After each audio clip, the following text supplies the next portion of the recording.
Halo Tribuner, selamat sore dan apa di Rapot Radio on Podcast bersama saya Putri Utami di sini. Hari ini podcast edisi Sabtu 15 Maret 2025 di pukul 3 sore. Ya, seperti biasa selama 30 menit ke depan Putri akan nemenin kalian dengan sejumlah informasi yang pastinya sayang banget untuk kalian lewatkan. Dan Putri mau nyapa dulu nih untuk yang udah bergabung di live TikTok, kemudian juga di kanal YouTube serta Facebook fanpage. Halo, selamat bergabung. Jangan lupa di tap-tap layarnya dan juga di-share untuk teman-teman dan keluarga kalian. Dan kalian juga boleh banget memberikan pertanyaan ya seputar apa yang nanti Putri informasikan. Dan juga boleh banget untuk kalian yang mau kirim-kirim salam untuk sahabat ataupun juga saudara, pacar juga mungkin boleh. Silakan aja di komen, nanti akan Putri bacain. Gimana nih puasanya di hari ke-15? Semoga masih tetap semangat sampai waktu berbuka nanti ya Tribuners. Pokoknya hari ini kita bakalan seru-seruan, jadi silakan aja ya komen. Mau nanya seputar informasi yang terjadi, terus berita-berita yang ada di portal kami juga boleh. Yang penting jangan nanya kenapa dia ninggalin kamu. Nah kalau itu Putri juga nggak tahu. Oke, kita mulai dengan info cuaca Tribuners di hari ini 15 Maret 2025 berdasarkan data BMKG. Perkiraan cuaca di Ambon saat ini itu cuaca di angka 29 derajat Celcius dengan kelembapan 79% serta kecepatan angin di angka 3,5 km per jam. Cukup panas ya Tribuners. Tadi dalam perjalanan ke kantor itu panas banget. Jadi ciwi-ciwi jangan lupa pakai sunglasses dan juga sarung tangan atau satamo bagi yang punya, kaos kaki juga jangan lupa biar nggak belang. Dan Tribuners berikutnya kita punya info gelombang.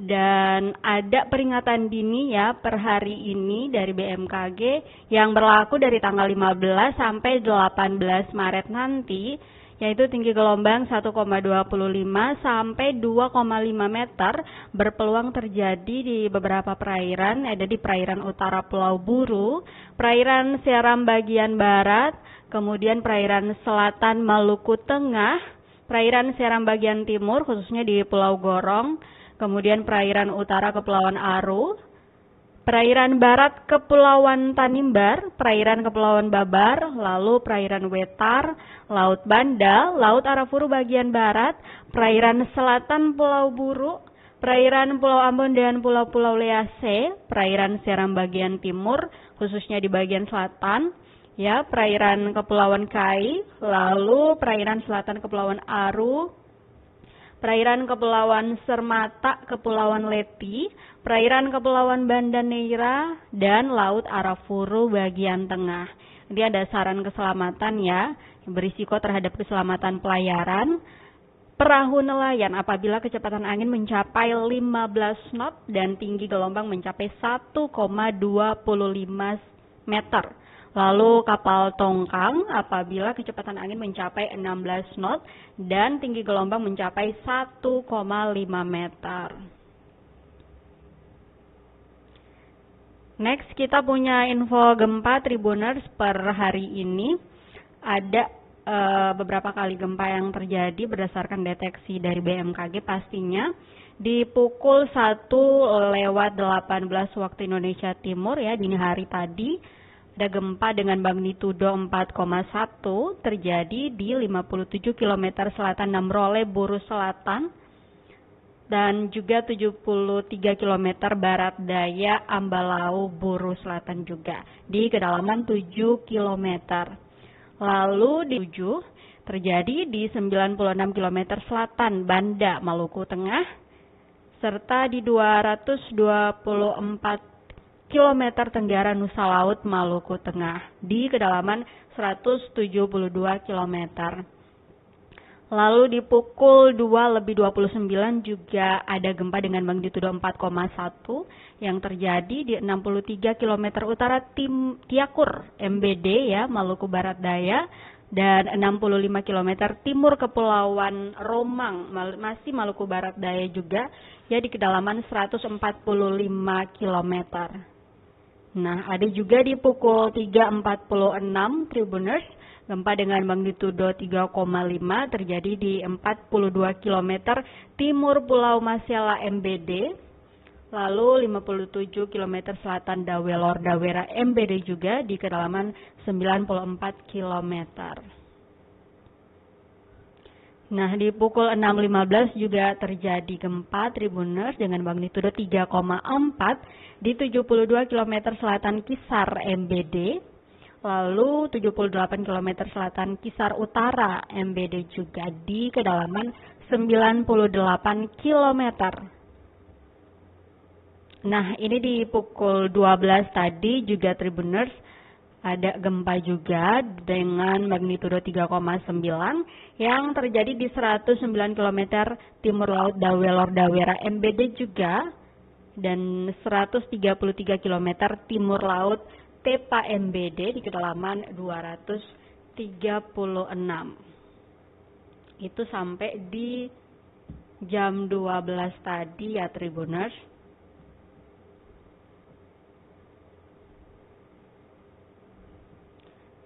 Sebentar kita lihat lagi setelah jam 12 apakah juga masih ada terjadi. Oh, terakhir hari ini ya sampai di jam 3:10 ini terakhirnya itu hanya di pukul 12 tadi. Oke. Berikutnya Tribuners kita beralih ke jadwal kapal ya. Ini untuk yang bersiap-siap mudik harus banget disimak nih. Kita punya jadwal kapal Labobar, KM Labobar ya. Yang pada 14 Maret kemarin berangkat dari Bau-Bau di pukul 8 malam dan akan tiba di Ambon hari ini di jam 8 malam juga. Lalu nanti dari Ambon akan berangkat pada pukul 11 malam nanti sebentar. Lalu tiba di Banda besok pada pukul 7 pagi. Dan berangkat dari Banda besok jam 9 pagi. Dan akan tiba di Tual masih di tanggal 16 Maret ya di jam 9 malam.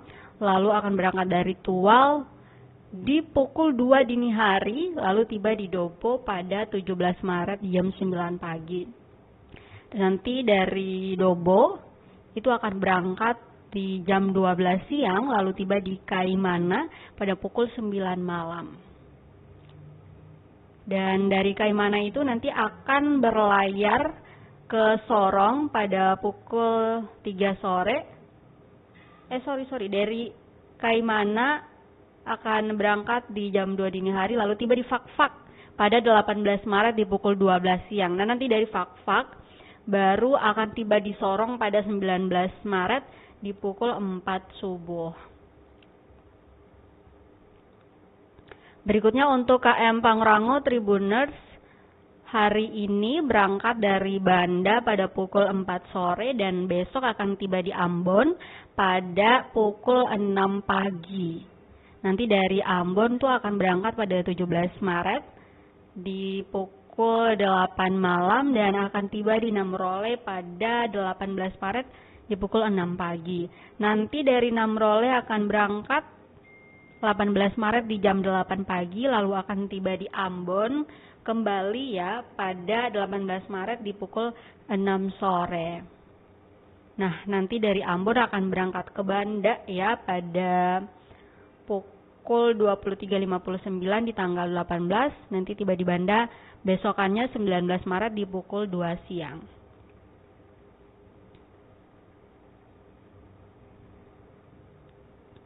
Oke Tribuners, berikutnya kita punya jadwal KM Dorolonda. Nah, Dorolonda ini tiba di Ambon hari ini 15 Maret di pukul 6 sore, lalu berangkat dari Ambon jam 9 malam nanti sebentar dan akan tiba di Ternate besok di pukul 5 sore. Dan dari Ternate itu berangkat pada pukul 7 malam ya, lalu tiba di Bitung pada keesokan harinya di tanggal 17 Maret di pukul 3 pagi atau 3 dini hari. Lalu dari Bitung nanti akan berangkat jam 6 pagi dan akan tiba di Pantoloan 18 Maret di pukul 9 pagi.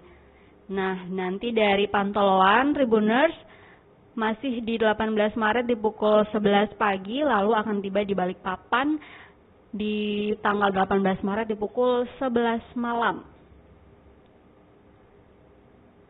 Berikutnya juga ada KM Ciremai Tribuners berangkat dari Sorong tadi 15 Maret di pukul 4 pagi dan akan tiba di Ambon besok pada pukul 00.01 dini hari. Hitungannya udah tanggal 16 Maret ya Tribuners. Dan akan berangkat dari Ambon itu pada pukul 2 dini hari 16 Maret besok. Lalu tiba di Namlea besok ya 16 Maret di pukul 8 pagi. Nanti dari Namlea akan berangkat di tanggal 16 ya di pukul 10 pagi. Lalu tiba di Bau-Bau pada besokannya 17 Maret di pukul 8 pagi. Lalu dari Bau-Bau berangkat pada pukul 10 dan tiba di Makassar pada 18 Maret di pukul 00.03 dini hari. Dari Makassar akan berangkat ke Surabaya dan tiba pada 19 Maret di pukul 10 pagi. Tribuners, ya kita update-nya sampai tanggal 19 Maret dulu, nanti akan diupdate lagi di hari Selasa ya, 18 Maret masih di rapot ya Tribuners. Berikut kita punya jadwal KM Sangiang yang akan tiba di Bitung hari ini di pukul 5 sore, lalu akan berangkat besokannya dari Bitung 16 Maret di pukul 3 sore, dan akan tiba di Ternate pada 17 Maret pukul 12 siang. Lalu akan berangkat dari Ternate pada pukul 4 sore dan tiba di Bacan 18 Maret di pukul 5 pagi. Lalu berangkat dari Bacan 18 Maret di pukul 7 pagi dan akan tiba di Sanana pada 19 Maret di pukul 9 pagi. Nah, itu untuk kapal Pelni ya Tribuners. Sementara untuk di Pelabuhan Slamet Riyadi itu ada kapal ke Pulau Buru ya yang beroperasi setiap harinya Tribuners. Lalu untuk ke Ambalau ya Namrole dan Leksula itu kalau dari Ambon hanya ada di hari Senin sama Kamis. Sementara untuk ke rute Ambon, Damer, kemudian Moa, Leti, Kisar, dan Lurang itu hanya ada di hari Senin Tribuners dengan kapal Cantika Lestari 77B. Sementara untuk ke Maluku Utara itu ada di hari Selasa, Rabu, kemudian juga Kamis.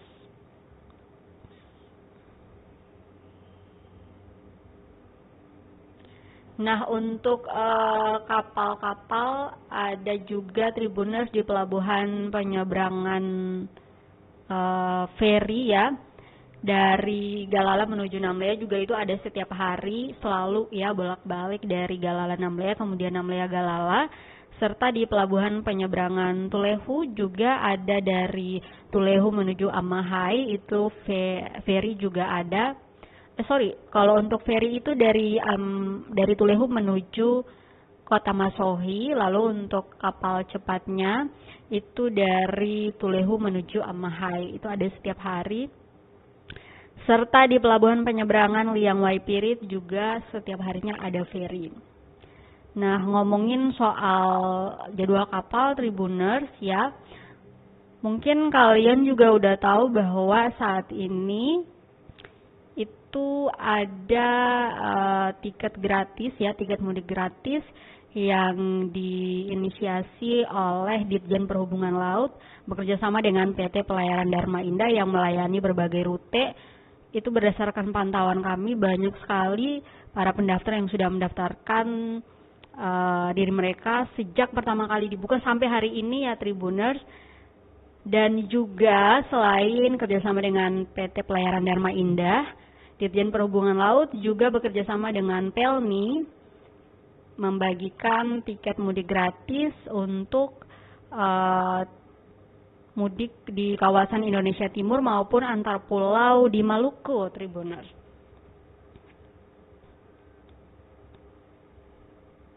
Jadi kalian silakan ya mendaftarkan diri, yang mau mudik gratis, nggak perlu ngeluarin duit ya, mumpung masih dibuka, silakan aja.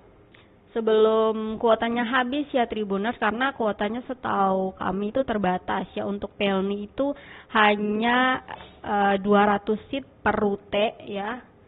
Sementara untuk kerjasama dengan PT Pelayaran Dharma Indah ya, kapal cepat itu tidak diberikan kuota begitu khusus, tapi kalau sudah full ya akan ditutup. Oke Tribuners, sebelum kita beralih ngebacain beberapa berita yang nanti akan Putri jelaskan, kita mau sapa-sapa dulu yang udah bergabung di live TikTok. Ada Kak Cishel. Ini ada komen dari Kak Cishel. Halo Kak Cishel, selamat bergabung. Thank you udah bergabung dan komen. Semoga bisa bergabung dengan Tribun Network Ambon. Halo kakak.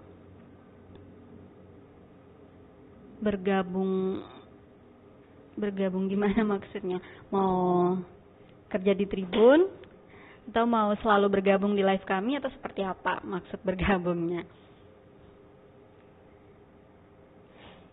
Oke Tribuners, Putri juga mau menyapa yang ada di Facebook dan juga YouTube. Kalian boleh komen-komen, yang mau kirim salam boleh banget, karena ini kita ala-ala radio gitu loh, kirim-kirim salam. Nah Tribuners, untuk berita yang pertama, ini Putri mau bacain soal Wali Kota jumpa rakyat, warga lapor oknum ASN Pemkot Ambon soal dugaan pungli. Nah Tribuners, jadi pada hari Jumat kemarin itu Wali Kota Ambon Bode Budi Patimiana dan juga Wakil Wali Kota Ambon Ibu Eli Toisuta itu menggelar wali kota dan wakil wali kota jumpa rakyat ya di depan pelataran kantor wali kota Ambon pada Jumat kemarin tanggal 14 Maret 2025. Dan dalam sesi wali kota jumpa rakyat itu memang seluruh masyarakat yang datang itu diberikan kesempatan untuk menyampaikan aspirasi mereka yang pastinya akan didengarkan oleh wali kota dan juga wakil wali kota Ambon. Mulai dari ya penyampaian aspirasi, kemudian juga mungkin ada keluhan-keluhan yang mau disampaikan, semuanya dipersilakan. Dan salah satu warga yang datang itu mengatakan bahwa saudaranya pernah menjadi korban dugaan pungli atau pungutan liar oleh salah satu oknum ASN di Pemkot Ambon. Nah, katanya si ASN tersebut telah mendatangi tempat usaha keluarganya itu dengan meminta uang senilai 2 juta rupiah untuk pembuatan NIB atau nomor izin berusaha. Padahal pembuatan NIB itu sebenarnya tidak dipungut biaya, tetapi gratis ya Tribuners.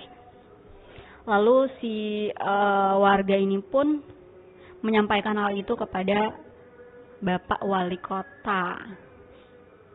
Dan katanya oknum ASN tersebut bahkan sempat mengancam akan membawa Satpol PP untuk menertibkan warung usaha mie ayam dari saudara ibu yang mengatakan itu. Dan katanya saudaranya itu juga bahkan telah membayar sejumlah uang ya kepada oknum ASN tersebut. Nah, menanggapi keluhan ini, Tribuners, Wali Kota Ambon Bode Budi Patimiana langsung meminta jajarannya untuk melacak oknum ASN yang dimaksud.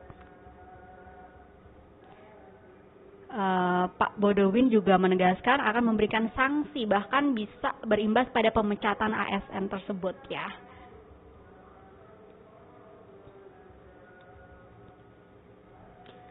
Bodewin juga bahkan meminta korban untuk lapor ke polisi atas dugaan pungli ini.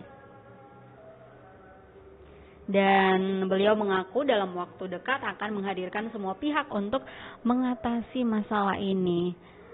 Menurut kalian gimana, Tribuners? Ini juga merupakan salah satu gebrakan baru ya, karena setahu kita begitu jarang-jarang banget ada kepala daerah yang melakukan hal semacam ini, langsung temu rakyat gitu ya. Dan memang Bapak Bodewin ini sudah melakukan hal serupa ya, Wali Kota Jumpa Rakyat itu, bahkan saat beliau masih menjabat sebagai PJ Wali Kota.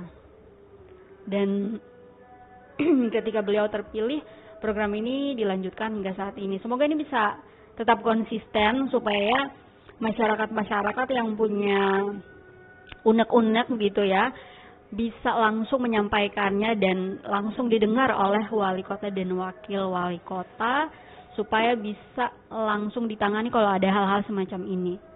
Karena kan masyarakat juga kadang begitu bingung gitu, mau melapor kemana. Dan kebetulan wali kota kita kali ini tuh orangnya responsif banget, bahkan beliau itu aktif di berbagai media sosial. Dan kalau dari pantauan kami tuh memang ketika ada yang komen di akun medsos beliau itu selalu dibalas langsung. Orangnya memang cukup responsif gitu, jadi masyarakat juga sangat antusias dengan program-program beliau.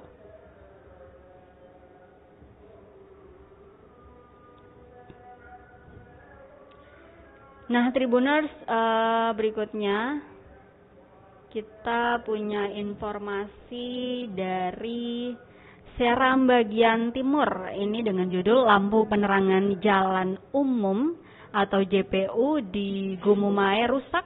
Warga mengatakan bahwa sudah dari dulu begini. Aduh, dari dulu tuh dari kapan ya? Kok sampai sekarang belum juga diperbaiki?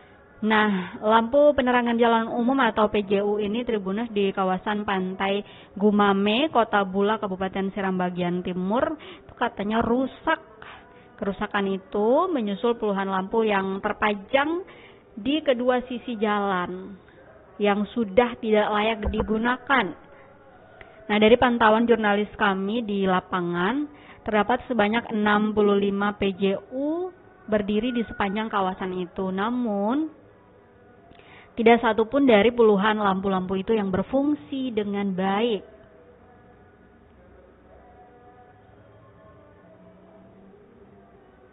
Dan lampu-lampu tersebut itu terhitung mulai dari gapura selamat datang sampai masuk di gapura pesisir pantai katanya. Dan saat malam hari itu sangat gelap ya. Nah, ini berdasarkan pengakuan salah seorang warga ya, salah satu pengendara di situ, namanya Rusdi Sidi. Dia mengakui bahwa kerusakan itu telah berlangsung lama, namun tidak kunjung diperhatikan dan diperbaiki.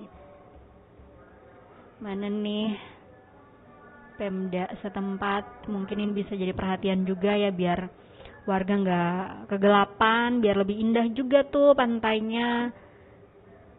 Mungkin ini juga jadi salah satu pantai tempat nongkrong ya, jadi bagusnya kalau emang difungsikan lampunya, diperbaiki biar indah kelihatannya dan juga bisa jadi tempat foto mungkin. Nah, si warga tadi, Rusdi, itu mengatakan bahwa ini sudah dari dulu. Lampu-lampunya tidak pernah diganti sampai saat ini.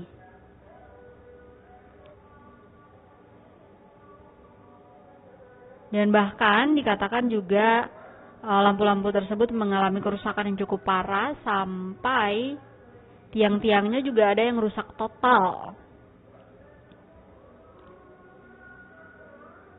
Nah, selain kekurangan lampu PCU, Tribuners, Rusdi juga menyebut bahwa akses jalan hingga pengelolaan tempat wisata itu juga tidak terurus. Semoga di pemerintahan Bupati baru ya, Bupati SBT yang baru ini bisa jadi perhatian, Bapak.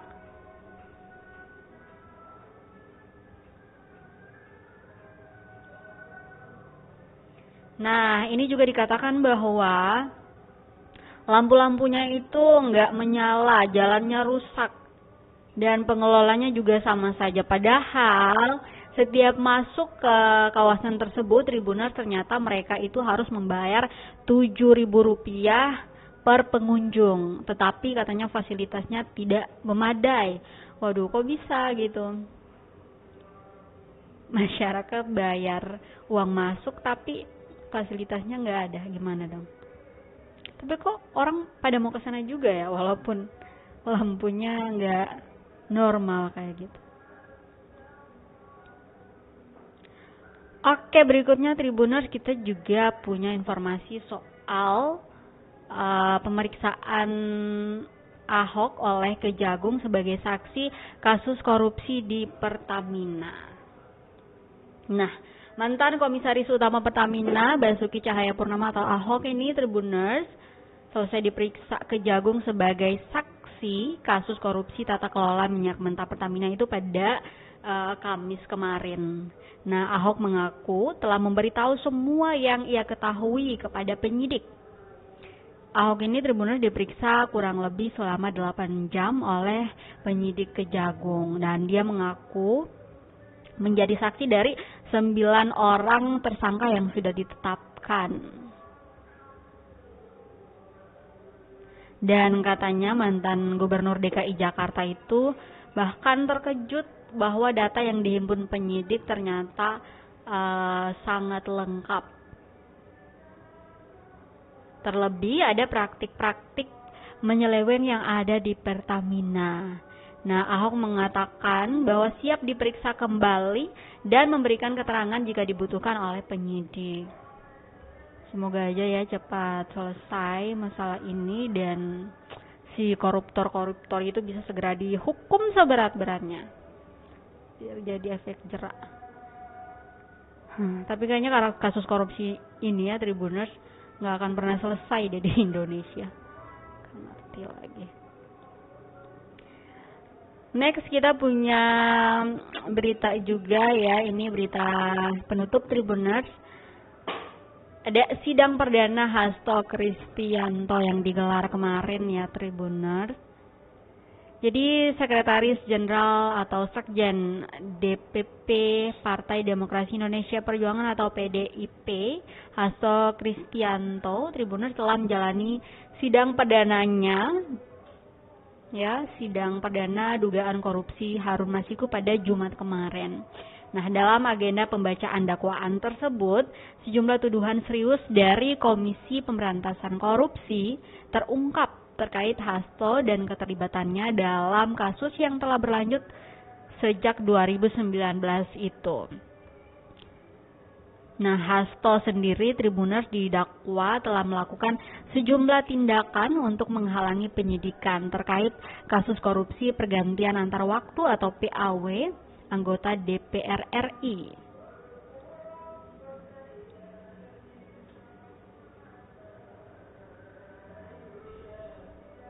Nah, Hasto ini dengan sengaja telah melakukan perbuatan mencegah, kemudian merintangi atau menggagalkan secara langsung atau tidak langsung penyidikan terhadap tersangka Harun Masiku, kata jaksa dalam sidang di Pengadilan Tipikor pada Pengadilan Negeri Jakarta Pusat kemarin. Nah, dalam pembacaan dakwaan, jaksa menyoroti tindakan Hasto yang diduga memerintahkan Nur Hasan untuk meminta Harun Masiku merendam telepon genggamnya ke dalam air.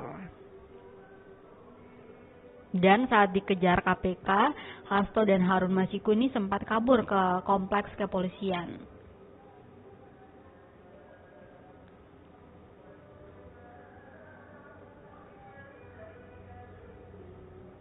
Pasalnya Tribuners, Harun Masiku ini diketahui tengah dikejar oleh tim penyidik KPK dalam penyelidikan kasus suap PAW DPR RI. Dan tak hanya itu, Hasto juga diduga meminta Harun untuk bersembunyi di markas partai. Jaksa menjelaskan tujuan tindakan itu adalah agar Harun tidak terdeteksi oleh petugas KPK. Dan dari investasi yang dilakukan oleh KPK, Tribuners diketahui bahwa Harun Masiku itu kemudian bertemu dengan Nur Hasan di Hotel Sofyan Cikini sebelum berpindah ke Perguruan Tinggi Ilmu Kepolisian atau PTIK. Dan Harun Masiku, Tribuners, sampai saat ini itu masih menjadi buron dan belum diketahui keberadaannya.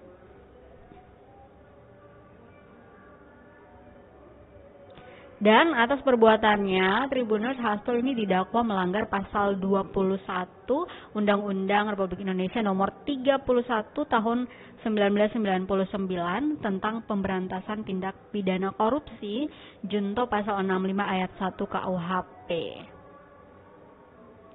Bukan KUHP, KUHAP. Dan setelah pembacaan dakwaan, kuasa hukum Hasto Kristianto, Febri Diansyah, menyampaikan pandangannya kepada media. Nah, si Febri ini, Tribuners, menyentil dakwaan tersebut, ya, dakwaan jaksa.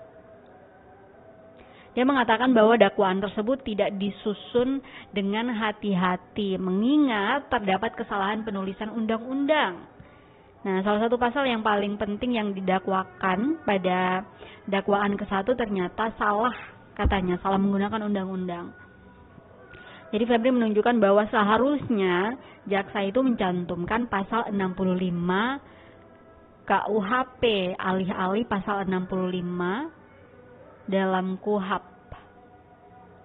Jadi katanya pasal itu diabaikan, tidak dilaksanakan demi mempercepat proses pelimpahan perkara.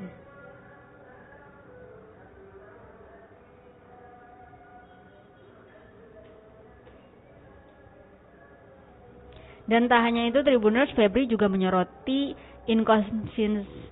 inkonsistensi dalam materi dakwaan terkait sumber uang 400 juta yang digunakan Harun Masiku untuk menyuap Wahyu Setiawan.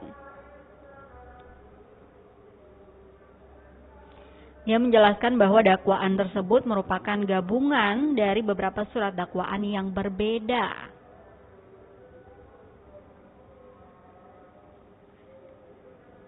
Nah, Tribuners, banyak yang juga menyoroti peristiwa ini dan mengatakan bahwa peristiwa penangkapan Hasto ini tidak pure karena kesalahannya. Gimana menurut Tribuners?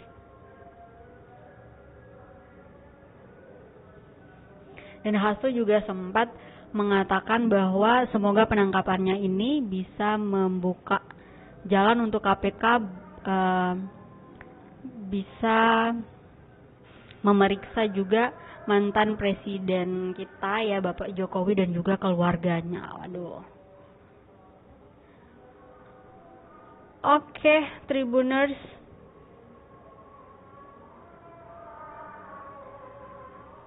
Kita mau cek dulu apakah ada komenan di Facebook ataupun juga di YouTube serta TikTok sebelum kita tutup, ya.